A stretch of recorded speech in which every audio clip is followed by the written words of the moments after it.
most definitely. Yeah, so like, I'm sure you heard in boxing right now, there's a lot of craziness going on with the whole Oscar Valdez situation. Yeah. And I was saying recently, they kind of crucified you when you had your what happened with you a couple of years ago. How do you feel about that? Yeah, I mean, listen, like I said before, sport of boxing is about big money, and it's not what you know, it's who you know. Yeah. And once you understand that, then you understand this thing's all about politics. So I'm trying to say so, and I just feel like, the fighter wants to fight at the end of the day.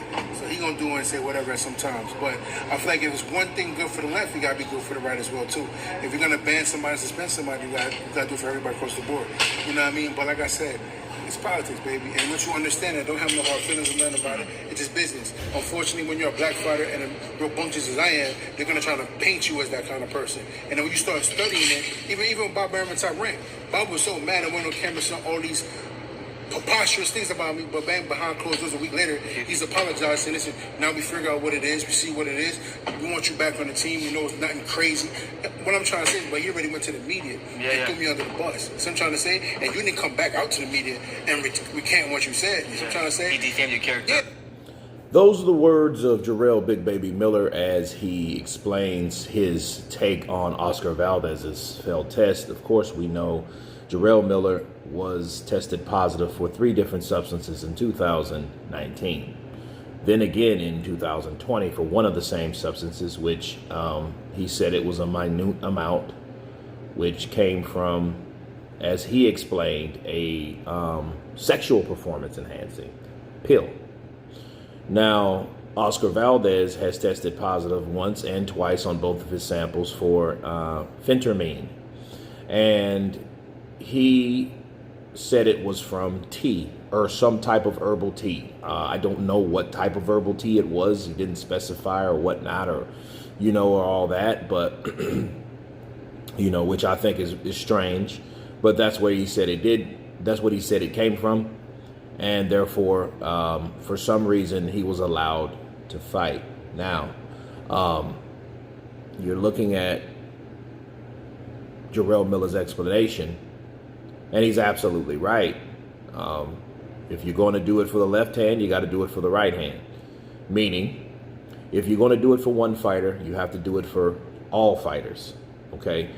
Oscar Valdez should have never fought Saturday night, which I feel he lost anyway, which it shows me that also what Jarrell Miller said, sad but true in the sport of boxing, the sport that I love, that I hate so much, that, hey, it ain't what you know, it's who you know, who you're clicked up with. Oscar Valdez is around some very powerful people.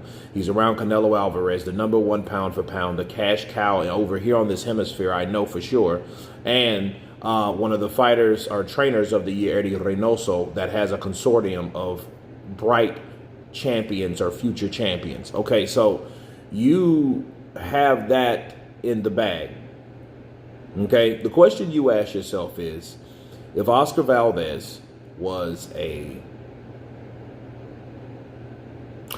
with another fighter, or should I say another trainer, let's say it was with Freddie Roach, let's say it was with Abel Sanchez, let's say he was with Buddy McGirt, let's say he was with Teddy Atlas, and this came up, I don't think those particular outfits would have defended him like that, because he had no reason to have anything in his system.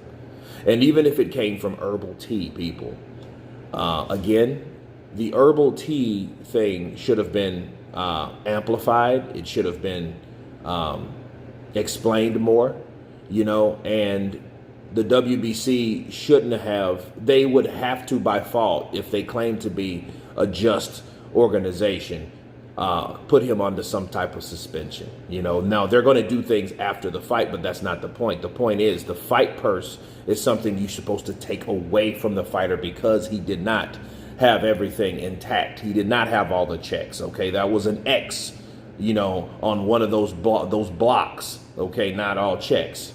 Okay, unfortunately, he had something in his system, and you are responsible for whatever you put in it. Now, with Jarrell Miller, regardless of what people think about Jarrell Miller, it's like, hey, if he ain't so good, that means that other guy ain't so bad. And that other guy is Jarrell Miller. Okay?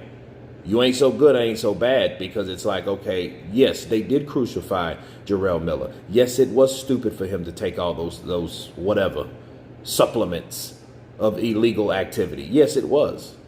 You know what I mean? And the same thing applied to him. That's why no one is free. That's why everyone gets ridiculed, criticized, counterpunched, because they decided to do one thing. But when you change the rules for one fighter, that's the problem. Okay. And Jarrell Miller has every right to say exactly what's on his mind, because he's that guy that got the ugly end of the stick. I mean, look at it. Let's look at Oscar Valdez versus Jarrell Miller. Let's look at the position they were in. Jarrell Miller was going to fight for the unified heavyweight champion of the world. And he did that from marketing, personality, record, okay? And overall, just a blessing too, right? And he lost, what, 5 to 7 million? Something like that. I think it was 7 million, right? He lost that whole purse because of his failed drug test, right? Or tests, right? Okay, that's 7 million. What did Oscar Valdez make Saturday night? Counterpunch. He made nowhere near $7 million. He might have made $1 million, $1.5 million, maybe even 2, if that.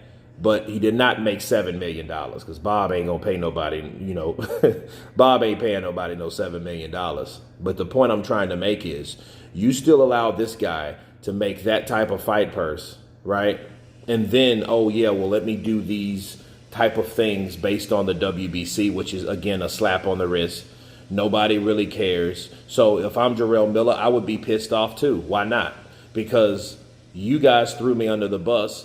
And if I can pull the race card, why not pull the race card? Because we don't have, you leave yourself wide open for people to say whatever they want to say in regards to why things happen.